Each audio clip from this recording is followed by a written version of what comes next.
আজ 17 মার্চ বঙ্গবন্ধুর 107তম জন্মদিন এবং 106তম জন্মবার্ষিকী। অনেকে এটা খেয়াল করে না, জন্মদিন আর জন্মবার্ষিকী এক বছর আগে পিছিয়ে, এক বছর পূর্ণ হলে জন্মবার্ষিকী আলোচনা হয়। আমি ধন্যবাদ জানাই মনু ভাইকে, বহুদিন পরে তার সাজানো গোছানো কিছু বক্তব্য শুনলাম। এটা 1 লক্ষ বা 2 লক্ষ মানুষের সামনে বক্তৃতা করলে আমার হৃদয়ে যে রেখাপাত করতো, আজকে তার চেয়ে বেশি করেছে। আমার দুপাশে দুজন, একজন আলমগীর খান মনু, আরেকজন আবুল কালাম আজাদ, দুজনের বক্তৃতায় কিন্তু দুটি ধারা আমি লক্ষ্য করেছি। আনিসও অসাধারণ বক্তৃতা করেছে। প্রাণের থেকে কথা বললে সেটা হৃদয়ে স্পর্শ করে। বঙ্গবন্ধুকে 75 সালে 15ই আগস্ট হত্যা করা হয়েছে। যে কাউকেই হত্যা করা যায়। এই যে খোমেনিকে, ইরানের খোমেনিকে হত্যা করা হয়েছে, এটা খুব স্বাভাবিক। বঙ্গবন্ধু একমাত্র নেতা যিনি সারা পৃথিবীর বিরুদ্ধে মুক্তিকামী মানুষের সংগ্রামে অংশগ্রহণ করে জয়লাভ করেছিলেন। বাংলাদেশের মুক্তিযুদ্ধে ভারত, রাশিয়া ছাড়া আর সব সরকার পরাজিত হয়েছিল। পৃথিবীর এত শক্তি পরাজিত করে যিনি, তার পরবর্তীতে জীবিত থাকা খুবই মুশকিল, এবং সে কারণে বঙ্গবন্ধু নিহত হয়েছে। বঙ্গবন্ধুর নিহত হওয়াটা এটা খুব একটা বড় কিছু নয়, কিন্তু বঙ্গবন্ধুর আদর্শটা মুছে ফেলার চেষ্টা করা এটা মস্ত বড় কাজ। এটা করা যাবেও না, করতে পারবেও না কেউ।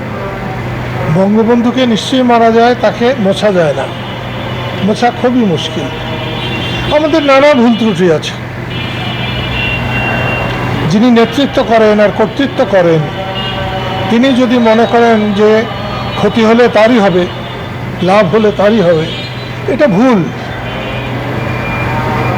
যিনি নেতৃত্ব কর্তৃত্ব করেন তার ভালো, অনেকের ভালো, তার ক্ষতি বহু মানুষের ক্ষতি হয়, যেটা আজকে আমাদের প্রমাণ হচ্ছে।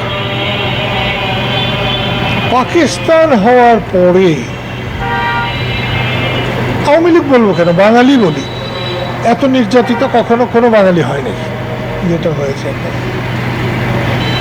একটা জিনিস, মুক্তিযুদ্ধের সময় আমরা জয়ী হয়েছিলাম। আবুল কালামের কথায় মনে হলো যে বঙ্গবন্ধুর জন্য অপেক্ষা না করে স্বাধীনতা বিরোধীদের মেরে ফেললে আজকের এই অবস্থা হতো না। আমি যদি ওর সঙ্গে একমত হতে পারতাম তাহলে আমি খুশি হতাম। আমি ওর সঙ্গে একমত হতে পারছি না। এই জন্য পারছি না যে আমরা যদি স্বাধীনতার পর পাকিস্তানিদের মতো অনেক স্বাধীনতা বিরোধীকে মেরে ফেলতাম, তাহলে আমাদের পতন আরো অনেক আগে হতো। পৃথিবীর কোথাও কাউকে মেরে কখনো কেউ জয়ী হয় নাকি? যে নিয়ন্ত্রণ করতে পারে সেই জয়ী হতে পারে।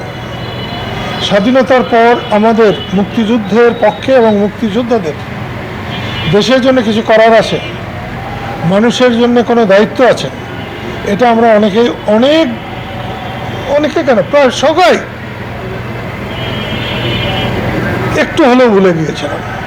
কেউ হয়তো পুরো ভুলে নাই, কেউ হয়তো 4 আনা ভুলেছে, কেউ হয়তো 2 আনা ভুলেছে সবাই, আমরা সবাই ভুলেছি। মুক্তিযোদ্ধাদের ছেলেরা কোনো লেখাপড়া করে নাই, রাজাকারের ছেলেরা লেখাপড়া করেছে, আজকে ডিসিওসি তারা হয়েছে, এসপি হয়েছে। তাদের তো এই জন্য গলা টিপে ধরা চলবে না। আমাদের ছেলেদের উপযুক্ত করা উচিত ছিল। আমরা কিন্তু এখনো এই যে এত বড় একটা বিপর্যয় হয়েছে, তারপরেও আমাদের লোকদের এটাকে হৃদয়ঙ্গম করবার অবস্থা আমি বেশি মানুষকে দেখি না। এটার থেকে যদি শিক্ষা নিতাম তাহলে আমাদের অনেক কিছু হতো। আমাদের শিক্ষা নেওয়া উচিত এবং মানুষের কাছে যাওয়া উচিত, মানুষকে সম্মান করা উচিত। আমি গত জানুয়ারির 7 তারিখে খুব সম্ভবত 7 তারিখে না, তার বোধহয় কয়েকদিন পরে বলেছিলাম, আওয়ামী লীগ যে অপরাধ করে আজকে এই অবস্থায় এসেছে, সেই একই কাজ যদি বিএনপি করে তাদেরও সেই একই পথে আসবে।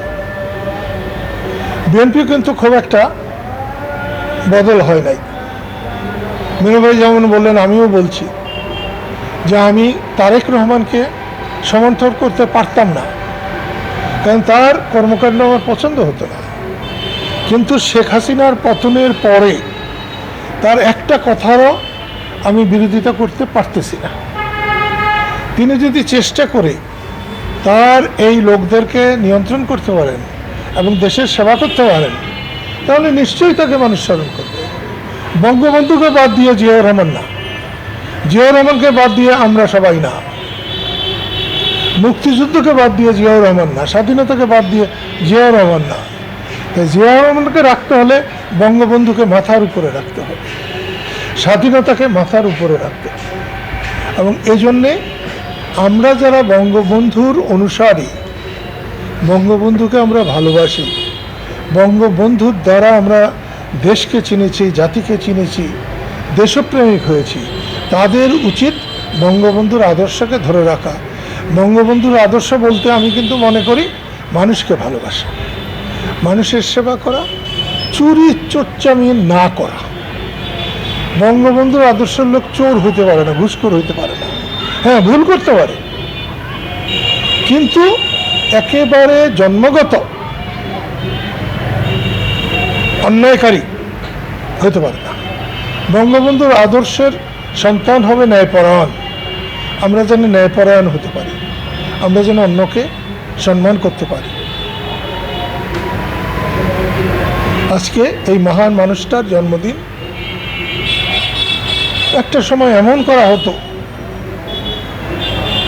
7 মার্চের ভাষণে 7 তারিখে যেমন কান ঝালাপালা করে দেওয়া হতো, একটা ছোট্ট মিটিং ডেকে সেখানে তার রেকর্ড বাজিয়ে দেওয়া হতো। আজকের 17 মার্চে কিন্তু তাই হতো। এটা অন্তর না, এটা আত্মা না, এটা লালন না, এটা পালন না। সেই জন্য আমরা হৃদয়ে যদি একটা মানুষও যদি বঙ্গবন্ধুকে ধারণ করতে পারি, তাহলেই নিশ্চয়ই বঙ্গবন্ধু টিকে থাকবেন সারা পৃথিবী। বঙ্গবন্ধু শুধু বাংলাদেশের নেতা না, সারা পৃথিবীর নির্যাতিত মানুষের তিনি নেতা। এবং সেটা আমরা মুক্তিযুদ্ধের মধ্য দিয়ে প্রমাণ করেছি। আজকে একটা পরিবর্তিত পরিস্থিতিতে একটা অবস্থা কাজ করছে। আমি খুব খুশি হতাম যদি সবার মধ্যে পরিবর্তন দেখতাম। যারা এখানে কি কষ্ট করে দিন কাটাচ্ছে, কিভাবে যারা বাইরে চলে গেছেন, নিশ্চয়ই এরকম হলে যায়, কিন্তু তাদের মধ্যে আমি কোনো রকমের পরিবর্তন আমি দেখি না।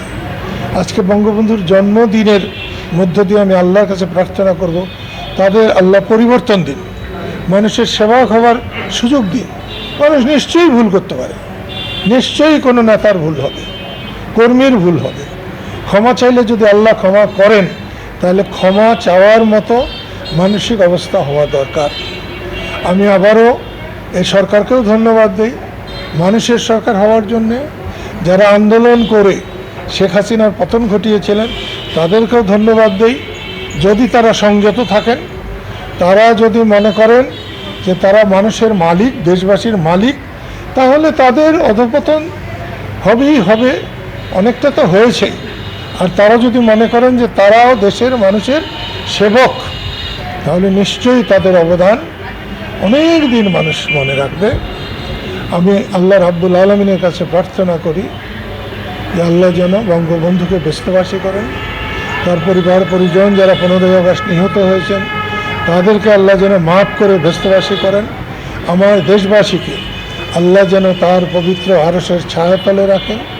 আমার দেশবাসী যাতে ভালো থাকেন, বঙ্গবন্ধুকে আমরা যাতে অনুসরণ করতে পারি জাতির পিতা হিসাবে, এই জাতি যেন তাকে মনের মণিকোঠায় স্থান দিতে পারে, এই আশাবাদ ব্যক্ত করে আজকে সবাইকে ধন্যবাদ দিয়ে এবং যারা এসেছিলেন তাদেরকে ধন্যবাদ দিয়ে আমার কথা শেষ করছি।